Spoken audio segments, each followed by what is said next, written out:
कार्यक्रमका सभाध्यक्षज्यू, निर्णायक मण्डल एवं यहाँ उपस्थित हुनुभएको शिक्षक शिक्षिका, मेरा प्यारा भाइ बहिनीहरू, दादा दिदीहरूलाई स्वीकार्नुहोस्, म श्री जनता माध्यमिक विद्यालयमा अध्ययन गर्ने कक्षा 10 की छात्रा लक्ष्मी चौधरीको तर्फबाट नमस्कार। र आजको यस नाटकमा म प्रकृति देवीको रोल खेलेको थिएँ। साथै आज हाम्रो यस नाटकको सारांश यो हो कि हामीहरूलाई रुख बिरुवा काट्नु हुँदैन। हजुरहरूले सोच्नुहोस् त, हजुरहरूलाई एक दिनमा सास लिनको लागि 7वटा रुखको आवश्यकता पर्दछ भने चाहिँ के यदि हामीहरू यसरी नै रुख बिरुवा काटिरह्यो भने के हामीहरू पछि गएर अक्सिजन लिन सक्छौँ, सास फेर्न सक्छौँ? तपाईहरु चाहिँ पैसाको लालचमा त साँच्चीमा रुख बिरुवा काट्दै हुन्छ, फ्याक्ट्री बनाउँछु भने धेरै पैसा कमाउँछ, साँच्चीमा धेरै पैसा कमाउनु पनि हुन्छ, तर त्यसको साथै त्यो भन्दा धेरै रोगहरू पनि ल्याइरहनु भएको छ। यो भन्दा विचार आइरहेको छ कि छैन? त्यसको साथै तपाईहरु त महान मिटर कमाउने धनी हुने एकदम चाहिँ भन्नुहुन्छ, तर यो सोच्नु भएको छ कि त्यसै कारणले गर्दा जुन हामी रुख काटेर पैसा कमाउँदैछौँ, जब हामी रोगी पर्दा नि त्यो भन्दा डबल ट्रिपल पैसा खाएर पनि कति मान्छे त जान समेत जान्छ, हामी निको हुन सक्दैनौँ। त्यही हामी छोटो समय भएर छोटो र मिठो नाटक गर्यौं। उम्मीद छ कि तपाईहरु यसबाट आनन्द लिनुभएको होला र राम्ररी बुझ्नु पनि भएको होला। यति भन्दै म आफ्नो परिचय यही अन्त गर्दछु। धन्यवाद। लाइनमा तिमी पछाडि गइहाल तिमी पछाडि जाऊ पछाडि ल। मेरो नाम शिखा कुमारी मण्डल हो। म यस नाटकमा आमाको रोल लिएकी छु। ल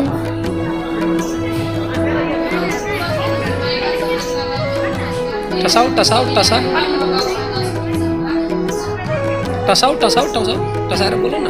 भयो ल ल ल ल आमाको रोलमा भन न नाटक। ल खाना पकाउने हो अनि तिमीहरुले आफ्नो रगतको रूपमा चाहिँ अक्सिजन दिने अनि तिमीहरुलाई त्यसको बदलामा के यस्तो हामीले विनाश गर्ने यस्तो पार दिएको तिमीहरुले यही सोचेको हो हाम्रो प्रति। हे भगवान, यदि यी मूर्ख मानवहरूले यसै तरिकाले बढिरह्यो भने, यसरी नै वन विनाश गरिरह्यो भने त यो पृथ्वी एक दिन विनाशको बाटोमा जाने नै छ। तिमीहरू के सोचेको छैनौ? म प्रकृतिको गर्भमा रहेको साना यी त्यहाँ जडीबुटीहरू जसले तिमीहरू चाहिँ विभिन्न प्रकारको औषधिहरू बनाउने गर्छौ, त्यसलाई मार्न तिमीले के गरेनौ र? हामीहरूले चाहिँ तिमीहरूलाई जान लिने, तर तिमीहरू चाहिँ के हामीलाई मार्ने? तिमीहरू चाहिँ हामीलाई मार्नको लागि खेतमा विषादी औषधिहरू छरेकै हो, विभिन्न प्रकारका विषादीहरू छरेर हामीले मार्न खोजेकै हो। अब के हामी त्यहाँ वनमा बसेको 2-4वटा प्यारा रुखहरूले पनि हेर्न सकेको छैनौँ?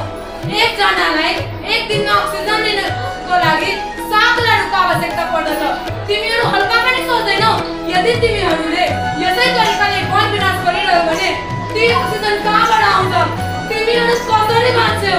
तिमीहरूलाई के पैसा मात्र चाहियो, अक्सिजन चाहिएन? तिमीहरूले हल्का पनि मनमा विचार छैन? हे भगवान, हे जन्मदाता, यदि अब यिनीहरू अहिले पनि सद्बुद्धि भेटेनन् भने त यो पृथ्वी एक दिन विनाश हुने नै छ।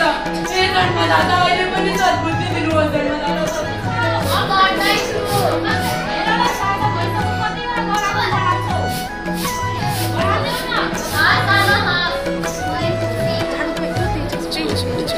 यहाँ छ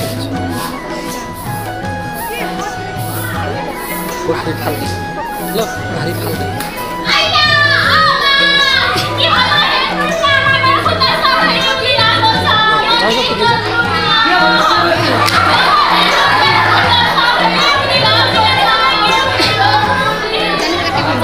सिरु बोलाउन जाऊ त दौड्दै, उताबाट यसरी घुमेर आऊ, दौड्दै जाऊ ल। ल आऊ अब छिटो जा। मेरो गाडी नो समस्या परिहाल्यो।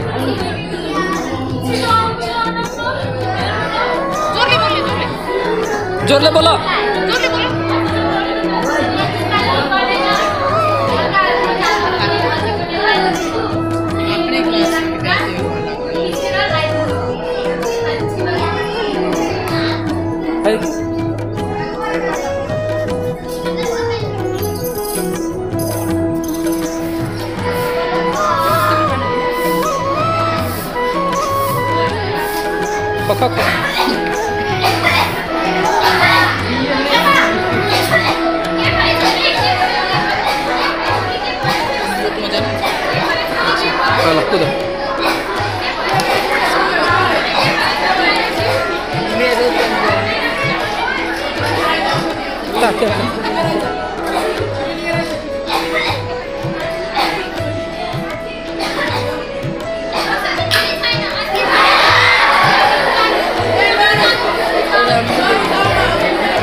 कृष्ण उभेर कृष्ण उभेर भन्नु उता हेरेर दर्शकलाई उभेर भन्नु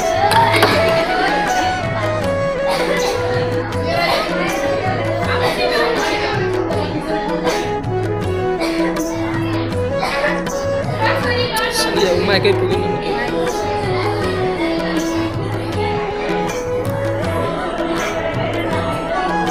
भाइ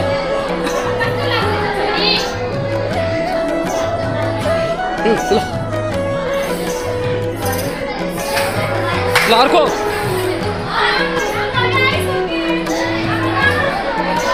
घुमा एक पाक घुमा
जड़ी बुटी और नौ पकड़ने गए तपाईँहरूकै लागि साथीहरूको प्रयोग गर्न कम गर्नुहोस् अहिले पनि अब डिफोरेस्टेसनलाई कम गर्नुहोस् र हामीलाई पनि बाँच्न दिनुहोस् हामी आफ्नो लागि त बाँचेको होइन हजुर हामी त तपाईँहरूको लागि बाँचेको हो हामी चाहिँ के आफ्नो अक्सिजन लिएको हो कि हामीहरू तपाईँहरूसँग खाना मागिरहेको छौँ केही त मागेको छैन यस्तो ठाउँ मात्र चाहियो जुन पनि तपाईँहरू काटिरहनु भएको छ अब यस्तो नगरिदिनु मेरो घरमा मलाई केही साना साना रुखहरूलाई नमार्नुहोस् मेरो रुखहरूलाई नकाट्नुहोस् म हजुरसँग हात जोडेर अनुरोध गर्छु